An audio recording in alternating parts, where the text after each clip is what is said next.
Hello guys, I am here at the soap making shack at Silver Dollar City. So, for all of you who need a trivia quiz, in 1990 I came here after graduation, saw the soap maker, absolutely fell in love with soap, and then I got a job making soap.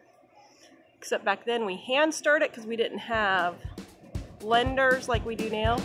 So, let's watch her make hot process soap.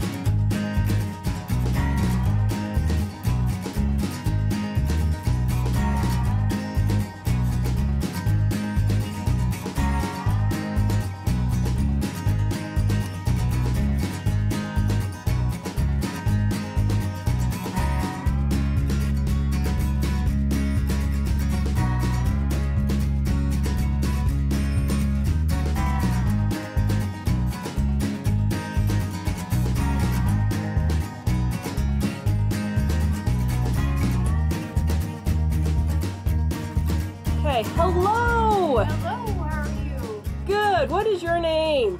My name is Darla Kelly. All right. How long have you been making soap? Oh, I've been making soap for about about 7 years now. Oh, wow. All right. Can you tell me a little bit about the process that you do for the big kettles of large batch process, hot process soap? Well, in our case, we're mimicking the old open fire cook. So what we're going to do is we start out with about 12 gallons of water, and then once we get that into our kettle, we add 25 pounds of lard. And then we'll melt that down, bring that to a slight simmer, and then we add 3 gallons of lye water. Now, once we add that lye water, we bring the heat up to about 350 to 400 degrees. And we will boil it for at least 3.5 hours. Now, there are times when it does take a little longer. The weather does kind of have an effect on it. Barometric pressure, humidity. So sometimes it can take as long as 8 hours to cook. I don't stir it constantly like we would with our modern soap making. Because we allow it to boil, it will move itself basically. And we'll just stir it every so often. And once it's done, you can see it's very watery right now. Once it's done, it will be about the consistency of Elmer's glue. So very, very fluid. At that point, we'll take it off the heat.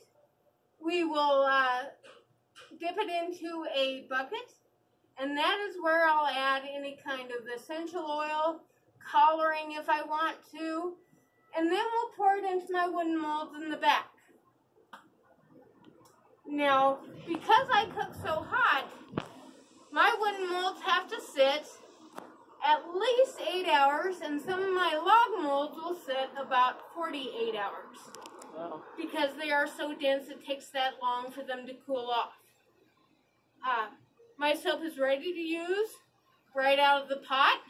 It does not have to sit for 4 to 6 weeks to lie saponified directly with the cook. Once we cut our bars, traditionally on the farm, you would set your bars out for about 5 days to harden. We don't get that luxury here. So our soap is pretty soft at first when you buy it. And then we usually tell our guests that go ahead and unwrap it, let it sit and dry for a few days.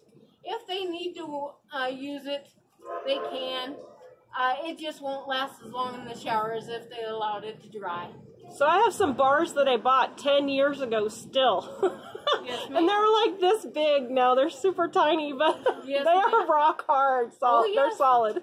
Rock hard, and they'll be good for another 10 years. So how many of these do you make a day? Oh, I make the equivalent of about 250 bars a day. Wow. And some of those are in log form, or what we call loaves nowadays. Mm-hmm. Some of them are in cake form or bars nowadays. I wish I could tell you exactly how many pounds this batch is, but because we use more water than we do in the modern processes, we factor in the weight of the water as well. So why do you do more water instead of a bigger water discount? Because we cook so hot. We're cooking at, as I said, 350 to 400 degrees. If we did not add at least a little bit of water, our fats would scorch. And I think any soap maker knows scorched fats is not a good thing. Yeah, that's bad. It doesn't smell good. It don't work good. I have scorched my soap before. It comes out like a Jell-O jiggler. It does, doesn't it? I didn't think about it. The funny thing is, though, when it finally dries,